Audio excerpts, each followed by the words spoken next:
साल के पहले ही दिन आतंकवादियों ने टारगेट किलिंग कर 4 कश्मीरी पंडितों की गोली मारकर हत्या कर दी। जम्मू कश्मीर के राजौरी में अपर डांगरी इलाके में यह हत्याकांड हुआ। इस जानलेवा हमले में 6 लोग घायल भी हुए। चश्मदीदों के मुताबिक हथियारबंद आतंकवादियों ने अपर डांगरी इलाके में मंदिर के पास 3 कश्मीरी पंडितों को टारगेट किया। आरोप है कि आतंकवादियों ने पहले कश्मीरी पंडितों के आधार कार्ड देखे, उनसे नाम पूछा और फिर गोली मारकर हत्या कर दी। यानी धन को कंफर्म करते ही गोली मारी गई। सबसे ज्यादा चौंकाने वाली बात यह कि यह घटना कश्मीर में नहीं, जम्मू रीजन के राजौरी में हुई है। राजौरी की इस घटना के बाद पुलिस प्रशासन से लेकर सरकार तक अलर्ट है। सरकार का ऐसा दावा है कि जम्मू कश्मीर में आतंकवादियों की संख्या कम हुई है, ज्यादा आतंकी मारे गए हैं, लेकिन कल की आतंकी वारदात के बाद लोगों में डर बढ़ गया।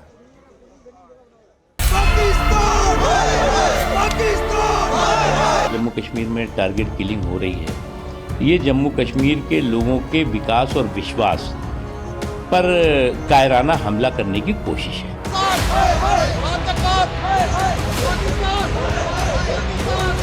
तो हेडलाइंस जम्मू कश्मीर से आज सुनाई देती हैं, वो दिल को दहला देने वाली होती है। कश्मीरी पंडित वापस जाने की तो बात छोड़ दीजिए, जो वहाँ हैं वो वहाँ नहीं रह पा रहे।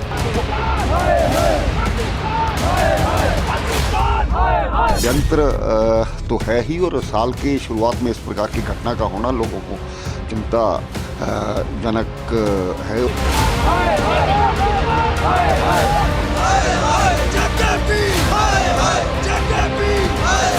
डिस्ट्रिक्ट एडमिनिस्ट्रेशन टोटली फेलियर हो चुकी है यहाँ पर।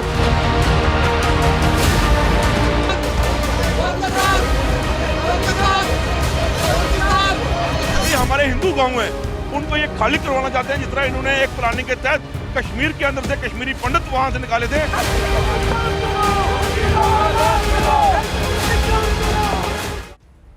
तो एक और इस घटना से लोगों में गुस्सा है, तो दूसरी ओर डर पर राजनीति शुरू हो गई है।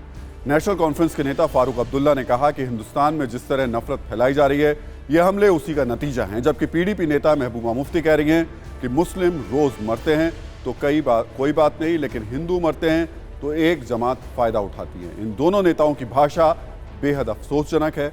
दावा तो दोनों ये करते हैं कि कश्मीरी पंडित भी कश्मीर की आबादी का हिस्सा है, लेकिन ऐसे समय में ये नेता बांटने वाली भाषा बोलने से नहीं चूकते। इस किस्म के जो वाकयात होते हैं, जहाँ यहाँ तो मुसलमान तो रोज ही मरते हैं, पर जहाँ हमारे हिंदू भाई मारे जाते हैं, उसका फायदा एक खुसूसी जमात पूरे मुल्क में उठाती है।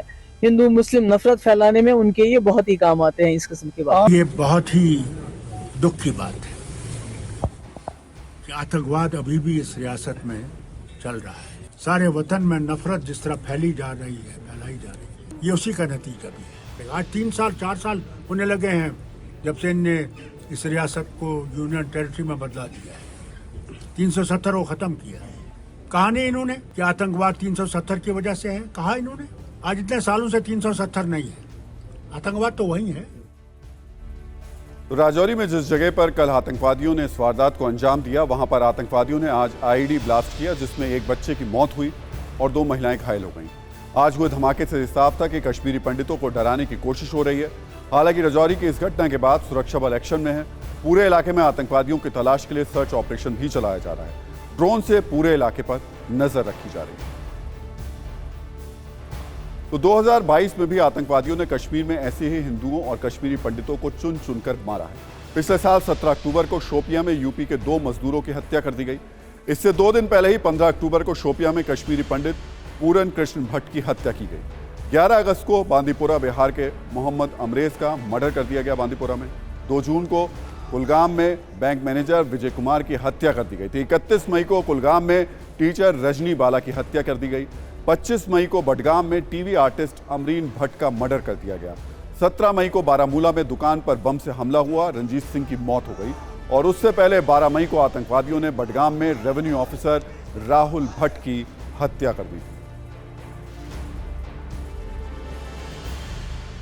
और इस पर नजरिया यह है कि इस पूरे हत्याकांड में घाटी की नेताओं की जो भाषा नोट करने लायक है। अगर नेता ही टारगेट किलिंग पर अपनी प्रतिक्रिया देते हुए बांटने वाली भाषा बोलने लगेंगे तो इन हालातों को काबू कौन करेगा।